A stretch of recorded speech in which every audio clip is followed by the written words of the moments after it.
Move, move, move. I shouted as the hatch hissed open. Simmons took point as our fire team stormed out of the landing craft, rifles ready. A group of drones awaited us, their hands raised, palms facing forward. This was the agreed-upon signal, arranged by Omega and its contact, to indicate they were part of the rebellion. We moved past them as two additional Marso fire teams joined us to secure a perimeter. Marines and crates began unloading from the shuttle, while my team and I kept our weapons trained down the massive hallway to the shuttle's left, scanning for any signs of enemy forces. Further down, other Marines mirrored our actions. One of them gave us a playful wave, and Simmons chuckled as he waved back. Moments later, a distant burst of gunfire echoed behind us. Omega had stripped the Omni Union of its surveillance capabilities, reducing the chances of encountering security forces. Yet, someone had clearly run out of luck. Fortunately, every Marine carried armor-piercing rounds, so they stood a fighting chance. 3 rank-and-file Marines approached and set down a crew-served machine gun. "All right, gents, we got it from here," one of them said. The Orion Firearms .60 caliber CS 3A machine gun was a fairly new addition to the arsenal. It was akin to the .50 caliber M2HB, but designed for engaging heavily armored vehicles and unshielded shuttles. The triggers were positioned on the side, and the ejection port was on the top, allowing for a greater angle of elevation in unconventional firing positions. Because of the top ejection port, it was not a weapon you'd want to operate without a Guardian suit.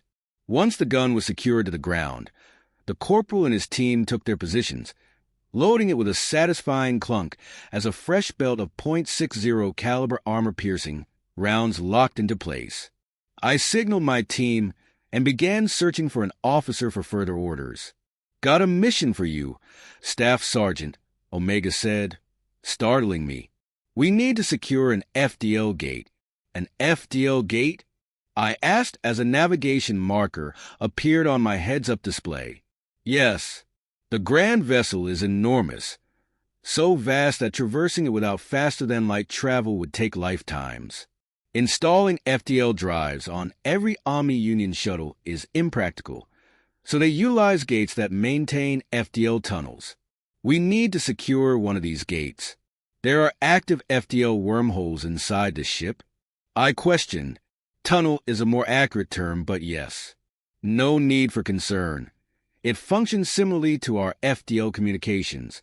What about radiation?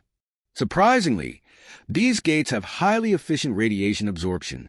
Unfortunately, our technology is designed to work with and around radiation, so their advancements won't significantly impact our current FTL systems. However, they might help develop more efficient reactors.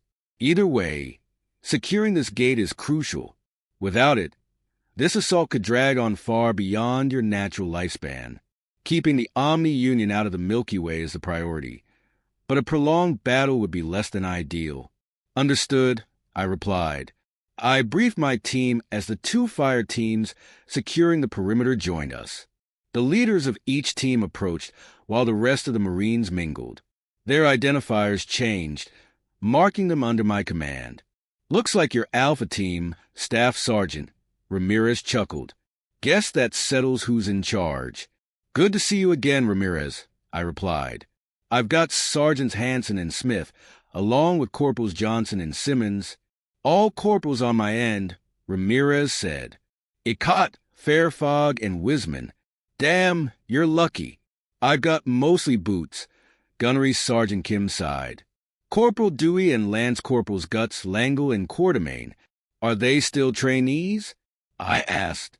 "Yeah, but they're almost done. All that's left is time in the pit." Ramirez laughed.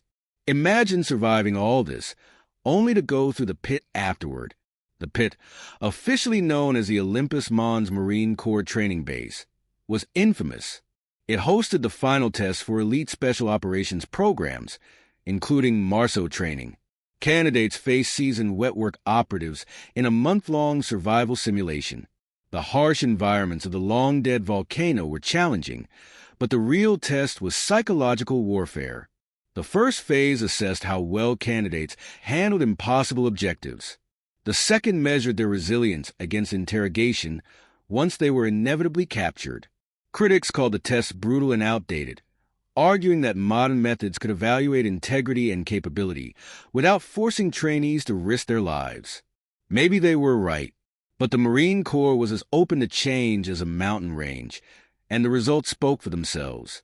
At least they're getting along, Gunny Kim muttered with a dark chuckle. I followed his gaze to Corporal Simmons and Lance Corporal Quartermain. Their body language suggested a heated debate, but they were using private comms.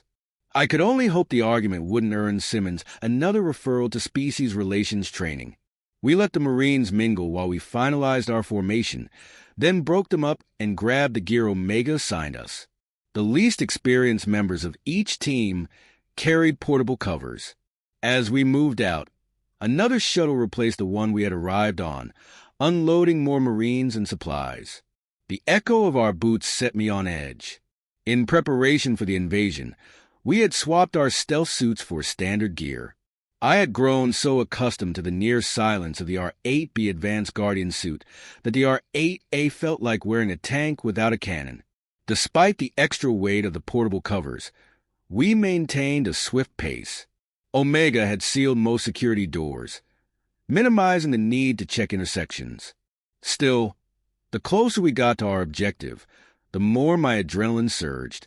This FTL Gate was a crucial objective, so vital that Omega had deployed multiple fire teams. One well-armed team could hold a defensive perimeter. Two would be overkill. More than two? We halted in front of a familiar door, the kind we had to pry open last time. Simmons nodded at Johnson, who placed detonation cord around the frame. We formed up, ready to breach. Go! Simmons shouted. The charge detonated with a dull thud, and Simmons slammed into the door, sending it crashing down. The room erupted with laser fire. Deploy the covers, Gunny Kim ordered. Several 6 platforms stood in the center, flanked by 2 massive mechs. Sergeant Smith set up a portable cover, and my team ducked behind it as I took out humanoid platforms to reduce enemy fire. A familiar whirring noise sent a chill down my spine. Get down! I shouted. I dove just as a plasma ball seared past, overwhelming my suit's climate control and draining my shields. A sickening pop came from behind me. I focused my fire on the second mech, aiming for its weaker joints.